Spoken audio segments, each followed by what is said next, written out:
जय हिंद, वंदे मातरम। स्वागत है आप सभी का अध्ययन क्लासेस में।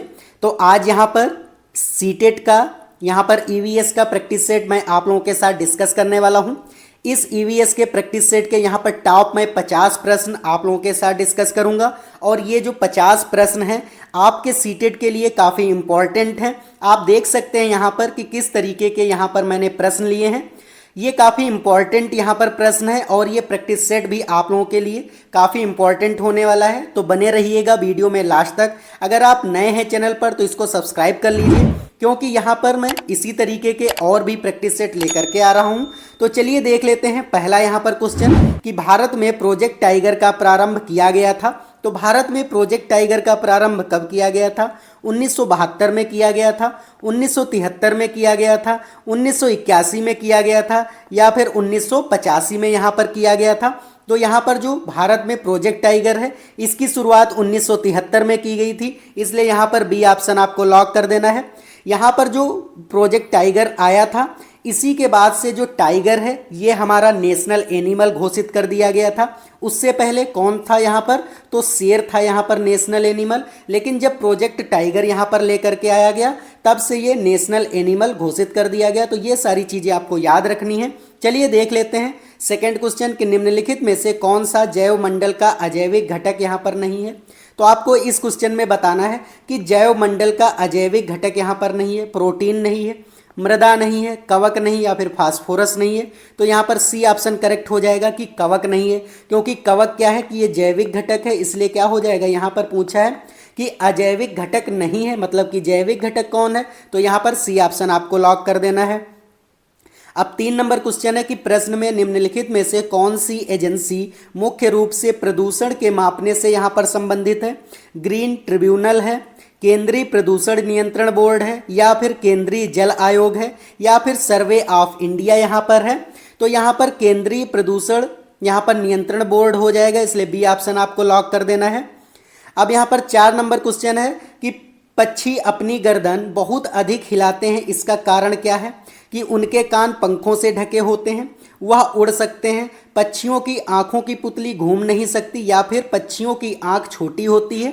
तो यहाँ पर जो पक्षी होते हैं वो अपनी गर्दन इसलिए सबसे ज़्यादा हिलाते हैं क्योंकि जो उनकी आंखों की पुतली होती है वो वहाँ पर घूम नहीं सकती है। तो उनको जब भी कहीं इधर उधर देखना होता है तो गर्दन ही घुमा करके वो देखते हैं, इसलिए यहाँ पर सी ऑप्शन आपको लॉक कर देना है। 5 नंबर क्वेश्चन है कि पंखुड़ियों के अंदर फूल के बीच में कुछ पतली पाउडर जैसी रचनाएं दिखाई देती हैं, जिन्हें कहते हैं।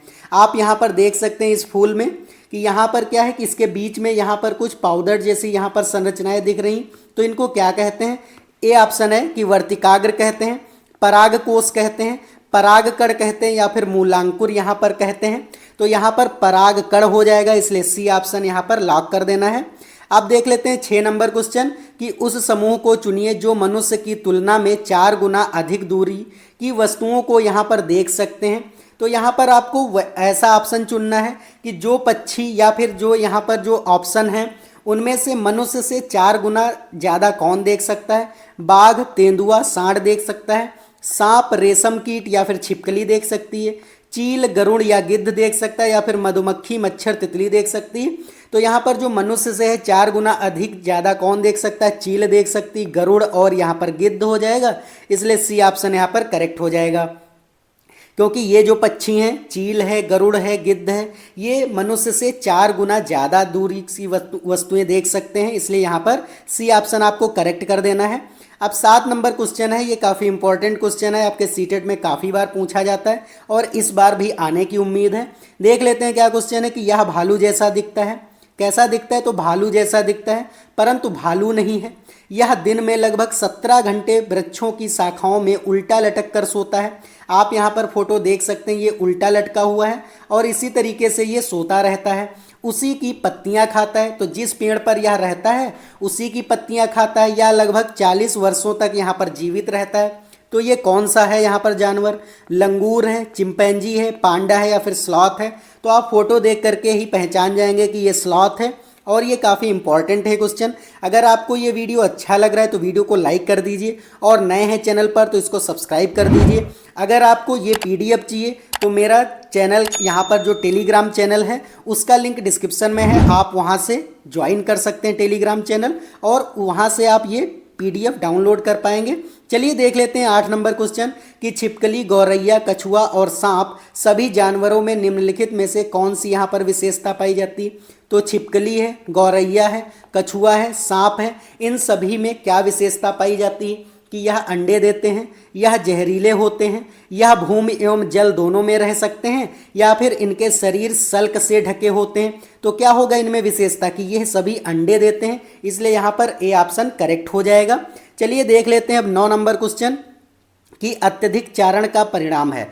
अगर ज़्यादा ग्रेजिंग हो जाएगी, मतलब कि यहाँ पर पशु अगर ज़्यादा घास चर जाएंगे तो क्या हो जाएगा, मृदा प्रदूषण हो जाएगा, मृदा अपरदन हो जाएगा, ताप प्रदूषण होगा, या फिर जलवायु परिवर्तन यहाँ पर हो जाएगा। तो यहाँ पर क्या हो जाएगा, मृदा अपरदन हो जाएगा, क्योंकि जब यहाँ पर घास नहीं रह जाएगी तो जब भी पानी होगा या फिर हवा चलेगी तो यहाँ की मिट्टी उड़ करके दूसरी जगह यहाँ पर शिफ्ट हो जाएगी। इसी को क्या कहा जाता है, मृदा अपरदन कहा जाता है। मिट्टी का कटाव ही मृदा अपरदन कहलाता है, इसलिए यहाँ पर बी ऑप्शन आपको लॉक कर देना है। 10 नंबर क्वेश्चन है कि जब ध्रुव से भूमध्य रेखा की ओर बढ़ते हैं तब जैव विविधता क्या होती, बढ़ती है, घटती है, स्थिर रहती है, या फिर उपयुक्त में से कोई नहीं। तो यहाँ पर मैं आप लोगों को समझा दूं कि जैसे कि ये मान लीजिए ये पृथ्वी है, ये भूमध्य रेखा है, यहाँ पर ये ऊपर वाला नॉर्थ पोल है आपका और नीचे का क्या है, साउथ पोल है।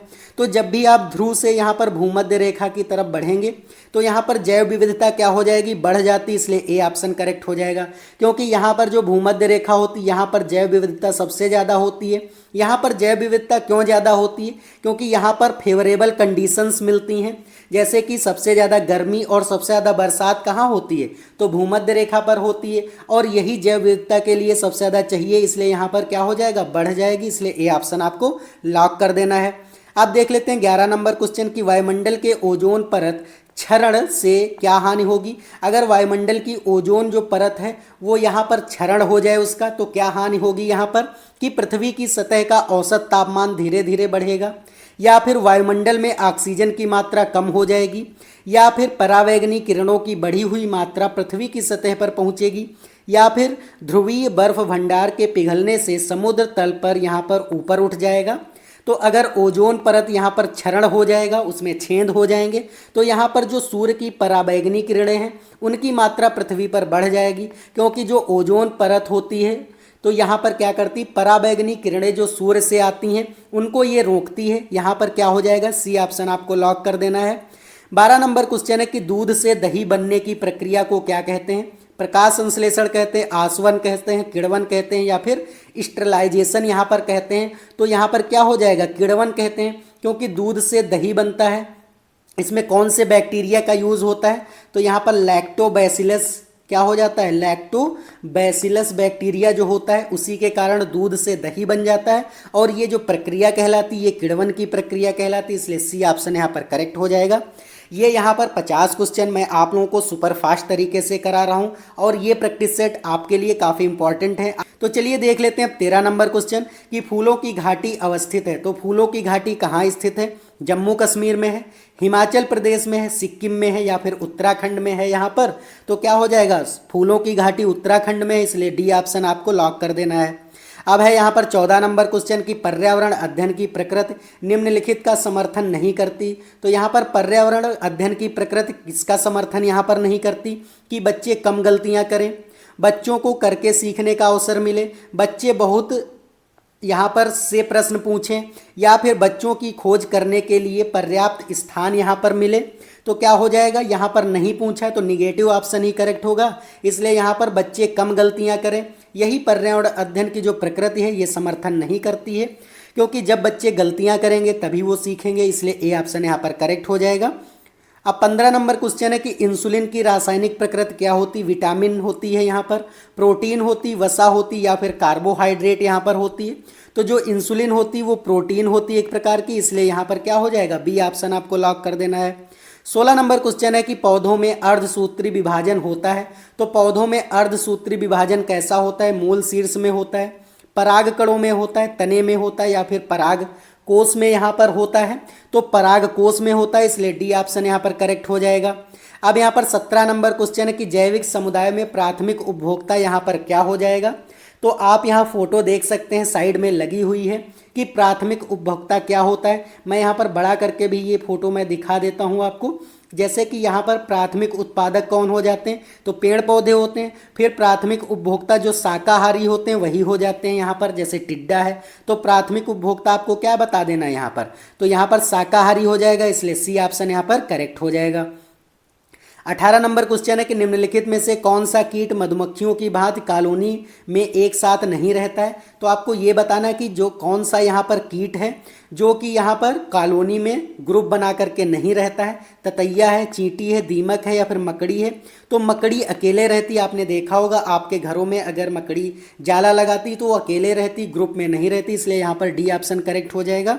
19 नंबर क्वेश्चन है कि भारत में उपभोक्ता संरक्षण अधिनियम किस वर्ष यहाँ पर लागू हुआ था।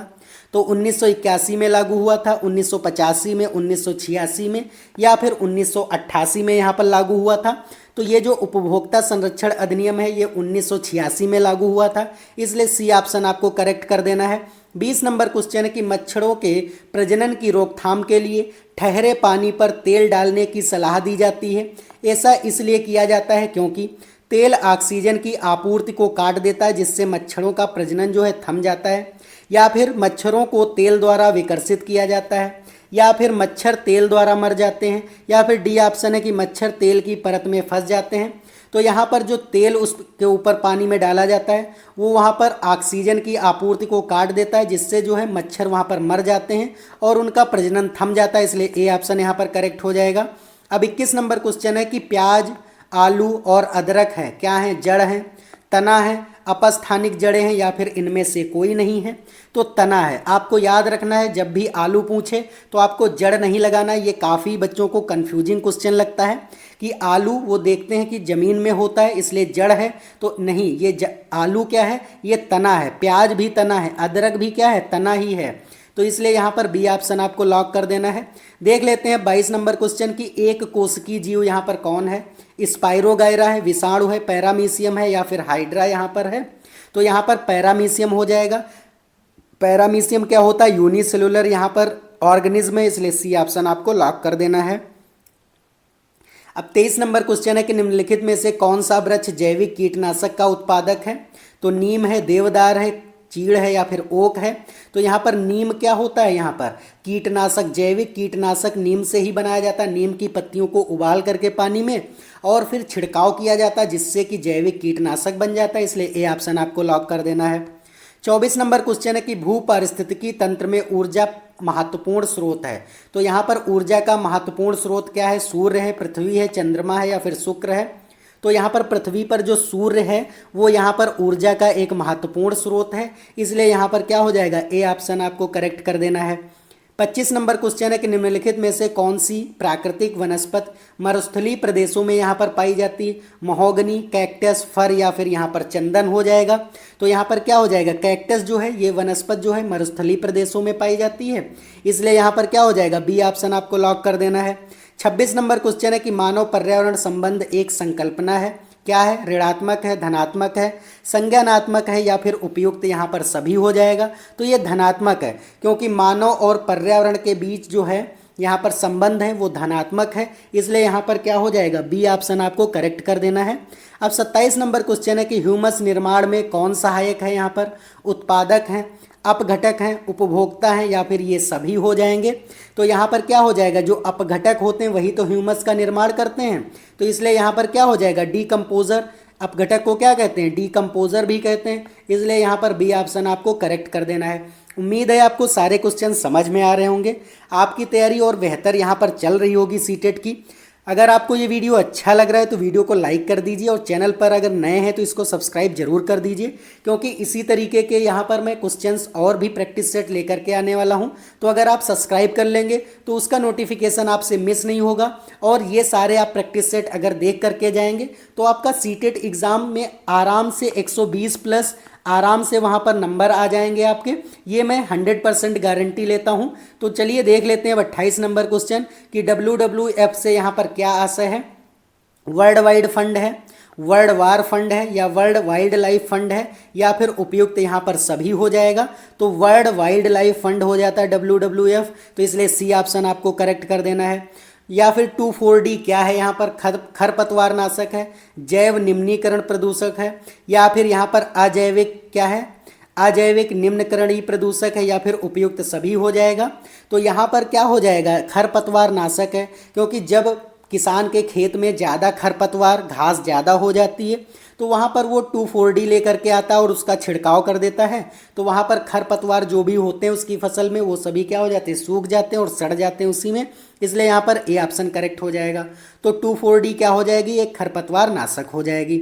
अब है यहाँ पर 30 नंबर क्वेश्चन कि विश्व पर्यावरण दिवस कब मनाया जाता है। आप सभी को यहाँ पर पता है कि जो विश्व पर्यावरण दिवस है ये हम लोग खूब सेलिब्रेट करते हैं, तो ये 5 जून को सेलिब्रेट होता है, इसलिए सी ऑप्शन यहाँ पर करेक्ट हो जाएगा। 31 नंबर क्वेश्चन है कि काजीरंगा राष्ट्रीय उद्यान किस लिए प्रसिद्ध है, बाघ के लिए है, भालू के लिए है, या फिर एक सींग वाले गेंडे के लिए, या फिर उपयुक्त में से कोई नहीं। तो जो काजीरंगा यहाँ पर राष्ट्रीय उद्यान है एक सींग वाले गेंडे के लिए यहाँ पर फेमस है, जिसको हम वन हॉर्न राइनोसोरस बोलते हैं, इसलिए सी ऑप्शन यहाँ पर करेक्ट हो जाएगा। 32 नंबर क्वेश्चन है कि निदान के पश्चात कोई डॉक्टर रोगी से यह कहता है कि उसके खून में हीमोग्लोबिन की कमी है, तो उसे रोगी को आयरन की कमी पूरा करने के लिए क्या क्या यहाँ पर खाना चाहिए। अगर कोई डॉक्टर ये कहता है कि आपके जो रोगी है वहाँ पर उसमें हीमोग्लोबिन की कमी है, तो यहाँ पर रोगी को क्या खाना चाहिए, आंवला खाना चाहिए, हरी पत्तेदार सब्जियां खाना चाहिए और गुड़ खाना चाहिए, या फिर चावल खाना चाहिए, चीनी खाना चाहिए, आंवला खाना चाहिए, हरे पत्तीदार सब्जियां खानी चाहिए, गेहूं खाना चाहिए और संतरा खाना चाहिए, या फिर उपयुक्त में से यहाँ पर कोई नहीं। तो क्या हो जाएगा, किसमें ज़्यादा आयरन होता है, तो आंवले में होता है, हरी पत्तेदार सब्जियों में होता है और गुड़ में भी आयरन होता है, इसलिए यहाँ पर ए ऑप्शन करेक्ट हो जाएगा। ये 2 से 3 बार आपके सीटेट में पूछा गया क्वेश्चन है, तो काफ़ी इंपॉर्टेंट क्वेश्चन है। आपको यहाँ से ध्यान रखना है कि आंवला, हरी पत्तेदार सब्जियाँ और गुड़ ये डायरेक्ट आपके NCERT जो यहाँ पर NCERT जो है एर्थ की जो बुक है वहाँ पर ये डायरेक्ट क्वेश्चन है, तो वहीं से ये उठाया गया क्वेश्चन है, तो आपको ये क्वेश्चन ध्यान रखना है। चलिए देख लेते हैं। 33 नंबर क्वेश्चन है कि पर्यावरण शब्द के अर्थ में शामिल नहीं है। तो पर्यावरण के अर्थ में क्या शामिल नहीं है, पर्यावरण का भौतिक पक्ष, पर्यावरण का मनोवैज्ञानिक पक्ष, या फिर पर्यावरण का सामाजिक पक्ष, या फिर पर्यावरण से जुड़े यहाँ पर ऐतिहासिक तत्व यहाँ पर हो जाएगा। तो यहाँ पर आपसे ये पूछा कि कौन यहाँ पर शामिल नहीं है, तो क्या हो जाएगा, पर्यावरण से जुड़े जो ऐतिहासिक तत्व हैं वो पर्यावरण शब्द का अर्थ नहीं, इसलिए यहाँ पर डी ऑप्शन आपको लॉक कर देना है। अब 34 नंबर क्वेश्चन है कि पौधों में जड़ों का कार्य नहीं है। तो पौधों में जड़ों का क्या नहीं है कि पौधों को मिट्टी में स्थिर रखना, मिट्टी से जल तथा खनिज को अवशोषित करना, मिट्टी की ऑक्सीजन को तने तक पहुंचाना, या फिर मृदा अपरदन को रोकना। तो यहाँ पर मिट्टी से ऑक्सीजन को तने तक पहुंचाना ये जड़ों का काम नहीं होता है, क्योंकि ऑक्सीजन जो है वो पत्तियां बनाती हैं, इसलिए यहाँ पर जड़ों का कोई काम नहीं होता है यहाँ पर ऑक्सीजन को तने तक पहुँचाना। तो यहाँ पर सी ऑप्शन आपको लॉक कर देना है। 35 नंबर क्वेश्चन है कि निम्न में से किस मृदा का निर्माण लावा द्वारा होता है, लाल मिट्टी का, काली मिट्टी का, जलोढ़ मिट्टी का, या फिर लेटेराइट मिट्टी का यहाँ पर होता है। तो काली मिट्टी जो है वो लावा के द्वारा निर्मित होती है, इसलिए यहाँ पर बी ऑप्शन करेक्ट हो जाएगा। अब यहाँ पर 36 नंबर क्वेश्चन है कि वायुमंडल की कौन सी परत प्रकाश की पराबैंगनी किरणों को पृथ्वी की सतह पर आने से यहाँ पर रोकती है। तो आपको ये बताना है कि वायुमंडल की कौन सी परत है जो कि पराबैंगनी किरणों को यहाँ पर पृथ्वी से आने में रोकती है। समताप मंडल हो जाएगा, क्षोभ मंडल, आयन मंडल, या फिर यहाँ पर मध्य मंडल हो जाएगा। तो यहाँ पर आप देख सकते हैं, मैंने फोटो इसलिए लगा दिया है कि यहाँ पर ओजोन रेखा कहाँ पर है, तो समताप मंडल में है, इसलिए कौन सी परत यहाँ पर हो जाएगी, तो समताप मंडल की परत ही हो जाएगी जो कि सूर्य की परावैंगनी किरणों को आने से रोकती है, इसलिए यहाँ पर ए ऑप्शन करेक्ट हो जाएगा। अब 37 नंबर क्वेश्चन है कि भूमंडलीय ताप वृद्धि का कारण क्या है। हिमनदों में वृद्धि है, कार्बन डाइऑक्साइड में वृद्धि है, कार्बन डाइऑक्साइड में कमी है, या फिर वनों में वृद्धि। तो यहाँ पर CO2 में जो वृद्धि है वही भूमंडलीय ताप को बढ़ा रहा है, क्योंकि ये कैसी गैस है यहाँ पर, तो ये यहाँ पर ग्रीन हाउस गैस है, इसलिए यहाँ पर बी ऑप्शन करेक्ट हो जाएगा। अब 38 नंबर क्वेश्चन है कि कुड़ुक कहाँ के लोगों की भाषा है, मिजोरम के लोगों की, मणिपुर के लोगों की, अरुणाचल प्रदेश, या फिर यहाँ पर झारखंड हो जाएगा। तो झारखंड के लोग ही कुड़ुक भाषा बोलते हैं, इसलिए यहाँ पर क्या हो जाएगा, डी ऑप्शन आपको लॉक कर देना है। 39 नंबर क्वेश्चन है कि राष्ट्रीय बाल श्रम उन्मूलन प्राधिकरण की स्थापना कब की गई थी। 16 अगस्त 1996 में की गई थी, 5 जून 1990 को की गई थी, 22 जुलाई 2002 को की गई थी, या फिर यहाँ पर 26 सितंबर 1994 को यहाँ पर की गई थी।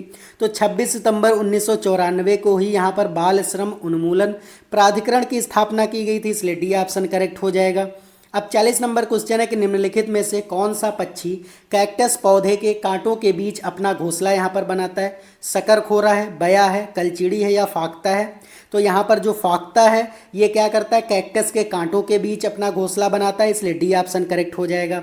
तो अगर आपको यहाँ से बर्ड से रिलेटेड क्वेश्चन अगर आपको सारी थ्योरी पोर्शन करना है तो मैंने ऑलरेडी अपने यहाँ पर यूट्यूब चैनल पर वो वीडियो बना दिया है। अगर आप वो देखना चाहते हैं तो उसका लिंक डिस्क्रिप्शन में है, वहाँ से क्लिक करके आप ये चिड़ियों वाला यहाँ पर देख सकते हैं, उसको मैंने वहाँ पर डिटेल में कराया है। चलिए अब देख लेते हैं। 41 नंबर क्वेश्चन है कि मानव के पेट में आमाशय रस की प्रकृति कैसी होती है और वह भोजन के पाचन में सहायता करता है? उभयधर्मी होती, उदासीन होती, अम्लीय होती या फिर क्षारीय होती? यहाँ पर तो अम्लीय प्रकृति होती है, तभी तो यहाँ पर एसिड बनता है, इसलिए यहाँ पर सी ऑप्शन करेक्ट हो जाएगा। अब यहाँ पर 42 नंबर क्वेश्चन है कि भूकंप की तीव्रता मापने के यंत्र को क्या कहते हैं? फिजियोग्राफ कहते हैं, सिस्मोग्राफ कहते हैं, कार्डियोग्राफ या फिर बैरोग्राफ हो जाएगा। तो यहाँ पर सिस्मोग्राफ से ही क्या करते हैं? भूकंप की यहाँ पर तीव्रता मापते हैं, इसलिए यहाँ पर बी ऑप्शन करेक्ट हो जाएगा। अब देख लेते हैं 43 नंबर क्वेश्चन कि सूर्य के निकटतम ग्रह कौन सा है? आपको ये बताना है कि सूर्य के सबसे पास में जो प्लेनेट है वो कौन सा है? मंगल ग्रह है, बृहस्पति ग्रह है, शुक्र ग्रह है या फिर बुध ग्रह है? तो सबसे पहले जो है वो बुध है, जिसको हम मरकरी कहते हैं। क्या कहते हैं? मरकरी भी बोला जाता है इंग्लिश में। तो ये भी आपको याद रखना है कि मरकरी जो ग्रह है या फिर बुध ग्रह वो सूर्य के सबसे निकटतम ग्रह है, इसलिए डी ऑप्शन आपको लॉक कर देना है। 44 नंबर क्वेश्चन है कि अपने प्रदूषकों के कारण कौन सी नदी जैविक मरुस्थल यहाँ पर कहलाती है? दामोदर नदी है, सोन नदी है, यमुना नदी है या फिर गोमती नदी यहाँ पर हो जाएगा। तो जो दामोदर नदी है वहाँ पर सबसे ज़्यादा प्रदूषण है, तो इसलिए क्या कहलाती है वहाँ पर? क्योंकि अपने प्रदूषण के कारण कौन सी नदी जैविक मरुस्थल यहाँ पर कहलाती है, इसलिए ए ऑप्शन आपको लॉक कर देना है। अब 45 नंबर क्वेश्चन है कि पर्यावरण शिक्षा में समस्या समाधान विधि के गुण क्या हैं? लक्ष्य केंद्रित विधि है, सृजनात्मक विधि है, चयनात्मक विधि है या फिर ये सभी हो जाएगा यहाँ पर? तो ये सभी जो है पर्यावरण समस्या के समाधान के लिए ये विधियाँ हैं। तो आपको याद रखना है कि अगर पर्यावरण शिक्षा में कोई समस्या यहाँ पर उत्पन्न हो रही है तो लक्ष्य केंद्रित विधि आप अपना सकते हैं, सृजनात्मक विधि अपना सकते हैं, चयनात्मक विधि अपना सकते हैं या फिर तो ये सभी हो जाएगा, इसलिए डी ऑप्शन यहाँ पर करेक्ट हो जाएगा। अब यहाँ पर 46 नंबर क्वेश्चन है कि छोटी कक्षाओं में पर्यावरण अध्ययन विषय में रुचि उत्पन्न करने के लिए पढ़ाने का तरीका कैसा होना चाहिए? आगमन विधि का होना चाहिए, मनोरंजन विधि एवं खेल विधि होना चाहिए, रटने का तरीका होना चाहिए या निगमन विधि होना चाहिए? अगर छोटी कक्षाओं में आप प्राइमरी लेवल पर पढ़ा रहे हैं तो वहाँ पर आप मनोरंजन तरीके से और खेल विधि का, क्योंकि खेल खेल में बच्चे क्या होते हैं ज़्यादा चीज़ें सीख पाते हैं और उनको खेलना पसंद भी होता है, इसलिए बी ऑप्शन यहाँ पर करेक्ट हो जाएगा। अब 47 नंबर क्वेश्चन है कि प्रकाश संश्लेषण में ऊर्जा परिवर्तन का क्रम क्या है? तो विद्युत से यहाँ पर प्रकाश, प्रकाश से यहाँ पर रासायनिक या फिर प्रकाश से रासायनिक या फिर रासायनिक से प्रकाश और प्रकाश से यांत्रिक ऊर्जा या फिर यांत्रिक से प्रकाश ऊर्जा। तो प्रकाश संश्लेषण में क्या होता है? यहाँ पर प्रकाश ऊर्जा से रासायनिक ऊर्जा में परिवर्तित हो जाती है, इसलिए यहाँ पर क्या हो जाएगा? बी ऑप्शन आपको करेक्ट कर देना है। 48 नंबर क्वेश्चन है कि पुष्कर मेला कहाँ आयोजित किया जाता है? जयपुर में, उदयपुर में, जोधपुर में या फिर अजमेर में यहाँ पर होता है? तो जो पुष्कर मेला है ये बहुत फेमस है और ये अजमेर में यहाँ पर आयोजित किया जाता है, इसलिए डी ऑप्शन करेक्ट कर लेना है। 49 नंबर क्वेश्चन है कि कोटोपैक्सी एक जागृत ज्वालामुखी है जो स्थित है। तो यहाँ पर कोटोपैक्सी क्या है? एक यहाँ पर जागृत ज्वालामुखी है। तो ये कहाँ स्थित है? सिसिली में है, हवाई में है, इंडीज में या फिर राकीज में? तो ये इंडीज में है यहाँ पर स्थित, इसलिए क्या हो जाएगा? सी ऑप्शन आपको लॉक कर देना है। और ये इन 50 क्वेश्चंस का यहाँ पर ये लास्ट प्रश्न है इस प्रैक्टिस सेट का। तो आपको अगर सारे क्वेश्चन समझ में आए हैं, अगर आपको ये वीडियो अच्छा लग रहा है तो वीडियो को लाइक कर दीजिए और नए हैं चैनल पर तो इसको सब्सक्राइब जरूर कर दीजिए। चलिए देख लेते हैं 50 नंबर क्वेश्चन कि पृथ्वी की सतह का कितना प्रतिशत भाग यहाँ पर जल से घिरा है? तो ये आपको कमेंट करके बताना है कि जो पृथ्वी का कितना प्रतिशत भाग है वो जल से घिरा है। 60% है, 71% है, 77% है या फिर 80% है? तो ये आपको कमेंट करके ज़रूर बताना है यहाँ पर। आज के लिए इतना ही है, उम्मीद है आपको सारे क्वेश्चन समझ में आए होंगे। तो अब मिलते हैं नेक्स्ट वीडियो में, तब तक के लिए जय हिंद, जय भारत।